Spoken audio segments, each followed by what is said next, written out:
क्या है चुनाव? ये 5 साल के बाद क्यों चुनाव आता है, ये समझना पड़ेगा आपको। केवल सब्जी पूरी खाना, टंगड़ी मारना या 500 रुपया ले लेना या दारू पी लेना ये चुनाव नहीं है। ये चुनाव है आपके बच्चों की तकदीर को चेंज करने का। ये चुनाव है आपके बच्चों की शिक्षा को सुरक्षित करने का।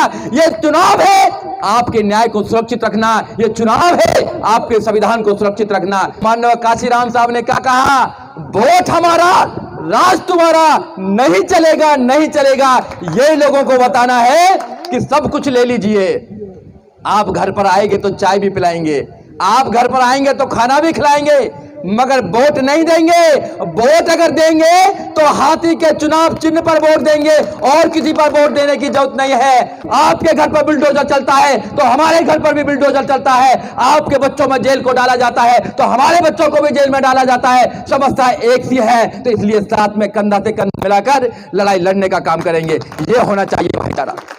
अगर ये भाईचारा पूरे देश में बन गया तो मैं आपको दावे से कह रहा हूं कि बहुजन समाज पार्टी के नेता बहन कुमारी मायावती को इस देश का प्रधानमंत्री बनने से कोई नहीं रोक सकता है, कोई नहीं रोक सकता है। हम इस देश में 50% से ज्यादा रहते हैं। हम इस देश में दलित, मुस्लिम और ओबीसी तो 85% है। अगर दलित मुस्लिम भी मिल जाएगा तो इस देश में 50% से ज्यादा है। हम इस देश में तकदीर बदल देंगे देश की। हमारे बच्चों पर कोई अत्याचार करने वाला नहीं है।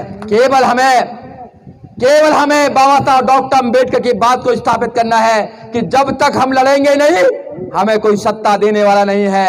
ये तो जो है डेमोक्रेसी है, ये इसलिए लाई गई कि सबका हिस्सा होगा, उसमें सब लोग चुनेंगे अपना राजा। सब लोग चुनेंगे तो सबका भला करेगा, केवल एक कौम का भला नहीं करेगा। मगर अफसोस के साथ कहना पड़ रहा है कि इस देश के अंदर केवल एक प्रकार की विचारधारा को आगे बढ़ाया जा रहा है। धन्य बहन कुमारी मायावती जिस क्षेत्र के सांसद ने एक समाज को गाली देने का काम किया था, उसका टिकट कटाई, मगर संसद में बताने का काम किया कि हम मुस्लिम समाज के कैंडिडेट को उस क्षेत्र से हम चुनाव लड़ाने का काम करेंगे। यह होता है जब आप बहन जी जो काम करती है वो बड़ा सोच समझ के काम करती है। बहन जी वैसे ही कोई डिसीजन नहीं लेती है। बहन जी जैसे नेता सदियों में एक बार पैदा होते हैं, 1-2 बार पैदा होते हैं, पैदा नहीं होते हैं। इसलिए हमारे समाज के लोगों को समझना चाहिए कि आज तुम्हारे पास में एक ऐसा नेता है जो किसी से नहीं डरता है। सब लोग बहन जी के सामने नतमस्तक होते हैं। बहन जी के जो कार्य है, बहन जी की जो नीतियां हैं, उनको सब सलाम करते हैं। इसलिए जो बहुजन समाज पार्टी है ये भाईचारे वाली पार्टी है, ये न्याय पर विश्वास करती है, ये समता पर विश्वास करती है, ये समानता पर विश्वास करती है, ये भाईचारे पर विश्वास करती है। और दूसरे लोग क्या करते हैं, वो आपको न्याय नहीं देना चाहते, वो आपके साथ समता का व्यवहार नहीं करना चाहते, वो इस देश में भाईचारा पैदा नहीं करना चाहते। वो तो हिंदू मुसलमान की बात करते हैं।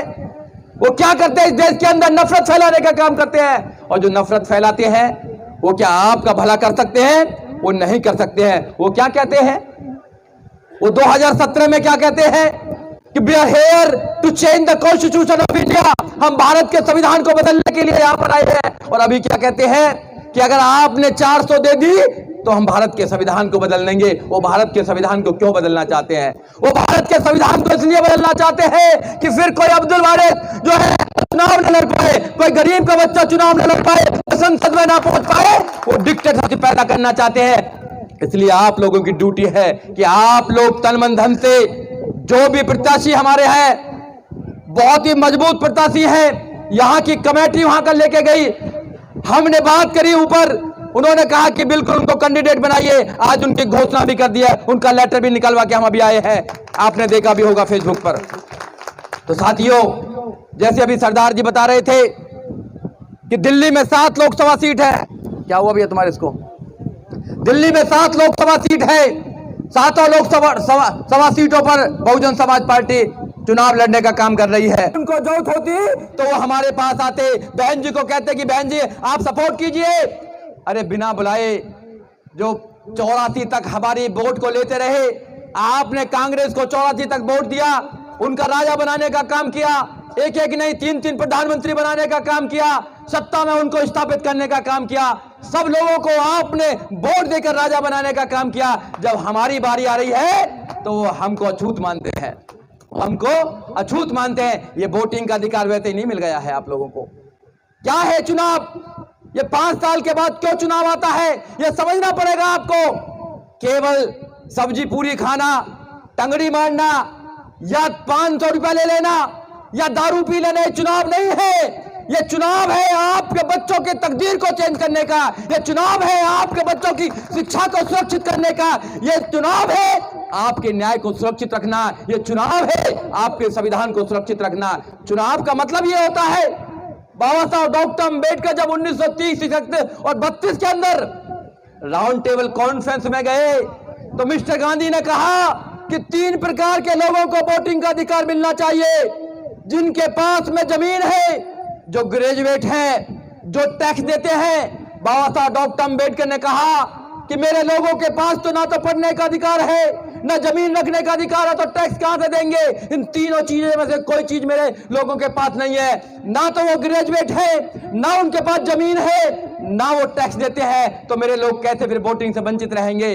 तो बाबा साहब डॉक्टर अम्बेडकर ने आर्गुमेंट करे जज उनके सामने, अंग्रेजों के सामने। बाबा साहब ने कहा कि पूरी दुनिया के अंदर लोकतंत्र में 21 साल के व्यक्ति को वोटिंग का अधिकार मिलता है, जब आपके लिए वोटिंग का अधिकार बाबा साहब डॉक्टर अम्बेडकर लंदन से लेकर आए थे।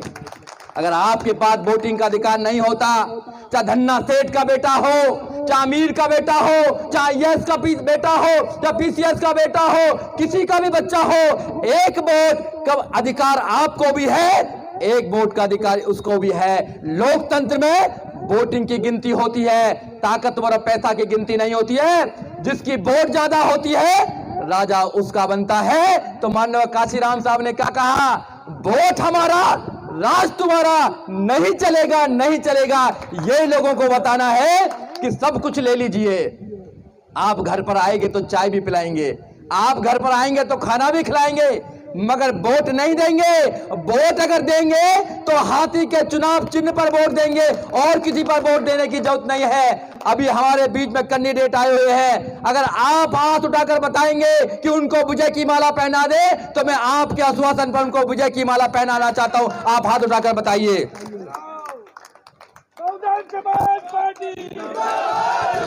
सभी हमारे जितने भी हमारे मजबूत साथी हैं, सब क्या हुआ इसमें जितने भी मजबूत साथी हैं, सब लोगों को कंधे से कंधा मिलाकर उनको साथ देना है। उनको ऐसा ना लगे कि बहुजन समाज पार्टी के जो लोग हैं, मिशनरी लोग हम कहते हैं कि बहुजन समाज पार्टी में काडर है। उनको लगना चाहिए कि मैं एक ऐसे परिवार में आया हूं, जितना मान सम्मान मैं आपको दावे से कह सकता हूं तुम्हें यहां मिलेगा, जीवन में आपको कहीं इतना मान सम्मान नहीं मिलेगा। ये जो समाज है, ये राजा बनाने का काम करता है। ये जो आपके यहां से लड़ रहे हैं, इनकी प्रयोगशाला भी बहुजन समाज पार्टी थी। नेता उनको नेता बहुजन समाज पार्टी ने बनाया है। सही राम पहलवान बहुजन समाज पार्टी में थे पहले, उनको मान सम्मान दिया, उनके भाई को यहां का डिप्टी मेयर बनाया, मान सम्मान देकर नेता बनाने का काम किया। आज वो दूसरी पार्टियों में वहां पर काम करने का काम कर रहे हैं। अरे बहुजन समाज पार्टी तो नेता बनाने की फैक्ट्री है, फैक्ट्री। माननीय काशीराम साहब ने कहा कि यहाँ नेताओं की चिंता मत करना, जिसको भी बहुजन समाज पार्टी खड़ा करेगी वही संसद में पहुंच जाएगा, वही संसद लगेगा, वही सांसद लगेगा। ऐसे नेता बनाने का काम है। पार्टी आपको इतना सम्मान देगी, इतना सम्मान देगी कि आप सोचेंगे कि अगर किसी पार्टी में हमें काम करना चाहिए तो बहुजन समाज पार्टी में करना चाहिए और किसी में नहीं करना चाहिए।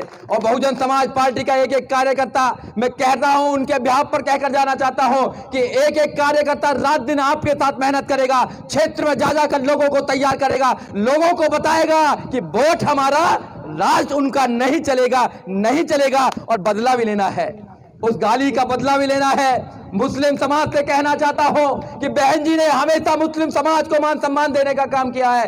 चाहे वो आपने देखा होगा, आपने उत्तर प्रदेश में देखा, पूर्वी अपनी पश्चिमी उत्तर प्रदेश में बहन जी ने मुस्लिम समाज को सम्मान देने का काम किया है। दिल्ली में जहां 7 सीट है, 2 सीट मुस्लिम समाज को देने का काम किया है। अरे आप हमारे भाई हो, आपकी जो समस्या है वो समस्या हमारी है। तो इसलिए मैं कहता हूं, अपने बच्चों को लड़ना सिखाइए।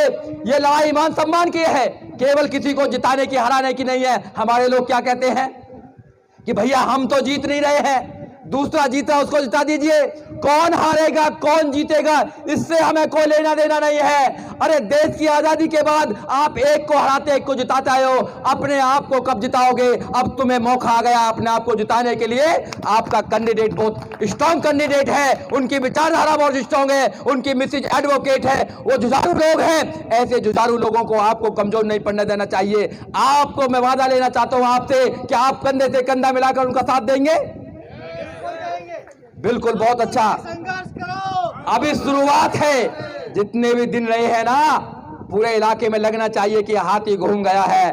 और पार्लियामेंट ज्यादा दूर नहीं है यहाँ से, पार्लियामेंट ज्यादा दूर नहीं है यहाँ से। अब की बार साउथ दिल्ली में हाथी को घुमा दीजिए, हाथी को कोई रोकने वाला नहीं है। हाथी का साथी मिल गया है, हाथी वाले तैयार हो जाए, संसद में अपने हाथी को पहुंचा दीजिए। ये डरते हैं कि जिस दिन संसद में हाथी पहुंच गया और हाथी ने चिंगार मार दिया तो इनका क्या होगा, क्योंकि वोट तो इनके पास है नहीं। अभी हिंदू के नाम पर, धर्म के नाम पर, पाखंड के नाम पर लड़ाकर ये बंटवारा करने का काम करते हैं। एक भी वोट बटने ना पाए, एक भी वोट खराब ना होने पाए। आप सब लोगों की ड्यूटी है। जाने दिया तो फिर 5 साल के बाद ही आएगा, पता नहीं क्या होगा, चुनाव होंगे नहीं होंगे, संविधान रहेगा नहीं रहेगा। इसलिए मैं आप लोगों से कह के जाना चाहता हूं कि ये मौका जाना नहीं चाहिए।